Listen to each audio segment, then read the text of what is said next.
It was a quiet Christmas Eve when the unthinkable happened. The kid, unaware of the looming danger, played with his train set. "Look, my train is going so fast." Suddenly, a shadow moved swiftly across the street. The kidnapper had struck. The town's peace was shattered. The morning started with joy and laughter. I can't wait to open my presents. Presents beckoned from beneath the tree. He tore through wrapping paper, eyes wide with delight. A brand new train set. This was the best Christmas ever. Outside, the snow continued to fall, painting the world in white. Unaware of the danger lurking, Billy was lost in a world of toy trains and imaginary journeys. But a sinister shadow lurked nearby. Who's there? I thought I saw something. His heart was cold, a stark contrast to the warmth within. This was his chance. He went by Silas, a drifter with a score to settle. The boy's father, a successful businessman, had unknowingly crossed him years ago. Now, Silas would have his revenge.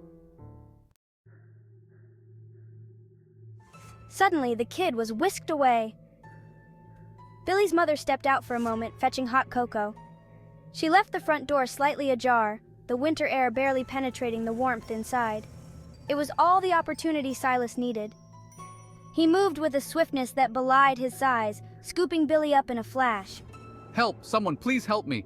The boy barely had time to scream before a hand clamped over his mouth, stifling his cries.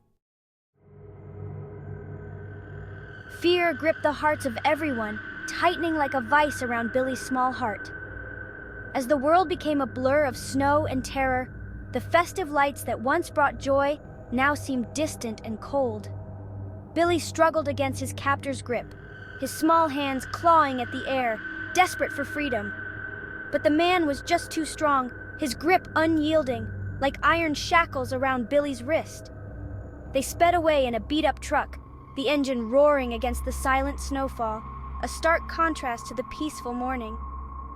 Leaving the warmth and joy of Christmas morning far behind, the truck barreled down the empty streets, each house they passed a reminder of the safety Billy had lost.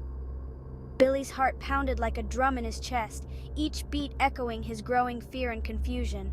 Where was this man taking him?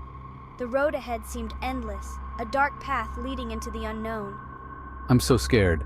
The thought of his new train set, now forgotten, brought a pang of sadness. It was supposed to be the best Christmas ever. Tears welled up in his eyes, blurring his vision as he thought of the joy he had felt just hours before, now replaced by fear and uncertainty.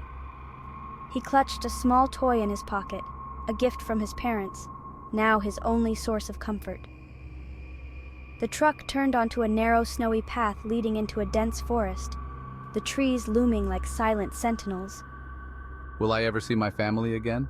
His tears flowed freely now, each drop a testament to his fear and longing for home.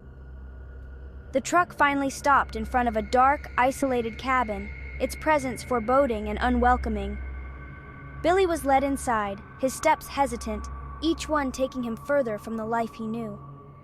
Despite his fear, a spark of determination ignited within him. He would find a way back to his family, no matter what it took. As the first light of dawn began to break through the snowy landscape, Billy held on to hope, the one thing his captor could never take from him. They arrived at a dilapidated cabin, its wooden structure barely holding together under the weight of years of neglect and the heavy snow that blanketed the roof. The wind howled through the gaps in the walls, creating an eerie symphony that echoed through the forest. Hidden deep in the woods, the cabin seemed like a forgotten relic of a bygone era, a place where time stood still. The dense forest surrounding it was a maze of snow-covered trees, their branches heavy with the weight of winter. Inside, it was dark and cold, the air thick with the scent of damp wood and decay. The only light came from the small, grimy windows, casting long shadows that danced across the floor. The only furniture was a rickety table and a few dusty chairs, remnants of a time when the cabin might have been a place of warmth and shelter. Now, it was a place of desolation and despair. Billy was dumped onto the cold, hard floor, his small frame shivering from the chill that permeated the room. He looked around, his eyes wide with fear and confusion. Silas watched him, a grim smile playing on his lips. There was a cruel satisfaction in his eyes, a twisted pleasure in seeing the boy's terror.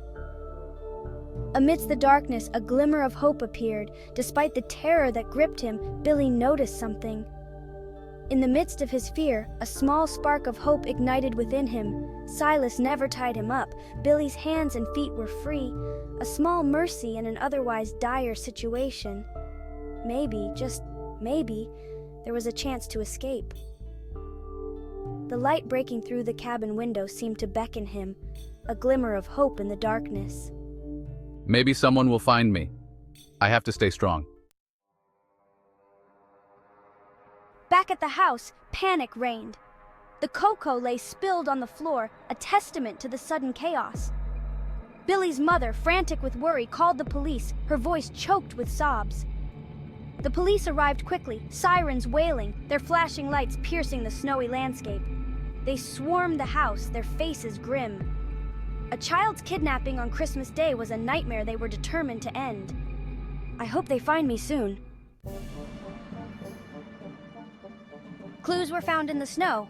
Detective Miller, a seasoned officer with a heart of gold, took charge. He noticed the footprints in the snow, a single set leading away from the house. Hope surged. They had a trail.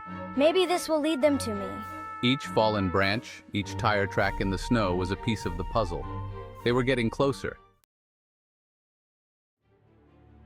The kidnapper was cornered. The cabin door burst open, splintering wood and shattering the eerie silence. Silas whirled around, his eyes widening in surprise. He hadn't expected them so soon, but it was too late.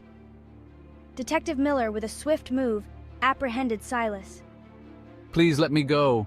The reign of terror was over. Justice was served. Thank you for saving me. Billy ran into his mother's arms, tears streaming down his face, this time tears of relief. He was safe.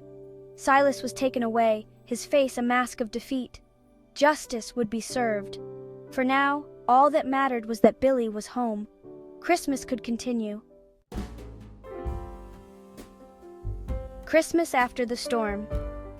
The title itself evokes a sense of resilience and hope, a reminder that even after the darkest nights, the light of Christmas can shine through. The next day, the sun shone brightly, washing away the last vestiges of the storm. The snow began to melt, revealing the beauty of the world beneath. The clear blue sky seemed to promise a fresh start, a new beginning after the chaos.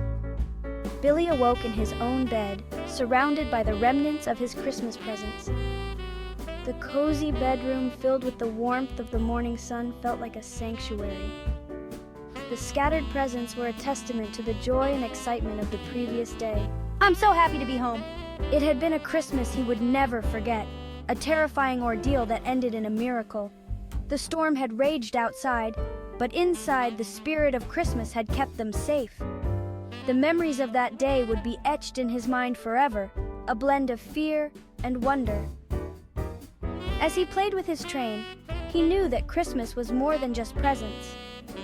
The little train chugged along its tracks, a symbol of the journey they had all taken together. Each toy held a story, a memory of laughter and love. It was about family, love, and the joy of being safe at home. The warmth of the home, the laughter of loved ones, and the feeling of togetherness were the true gifts of Christmas. In that moment, Billy realized that the storm had brought them closer, making this Christmas the most special one yet. This is the best Christmas ever. They gathered around the table, sharing stories and holiday traditions. The festive meal was a celebration of their resilience and love. Each dish was prepared with care, a labor of love that brought them all together. Outside, the children played in the snow, their laughter echoing through the crisp air. They built snowmen and had snowball fights, their joy a stark contrast to the storm that had passed. It was a reminder that even after the darkest times, joy can be found. As the day turned to evening, they gathered by the fireplace, sharing stories and dreams. The crackling fire and the cozy atmosphere made it a perfect end to a perfect day. They knew that no matter what storms came their way, they would always have each other. The night sky was clear, the stars shining brightly. It was a peaceful night, a stark contrast to the chaos of the storm. As they looked up at the stars, they felt a sense of peace and gratitude. Christmas after the storm had brought them closer, reminding them of the true meaning of the holiday.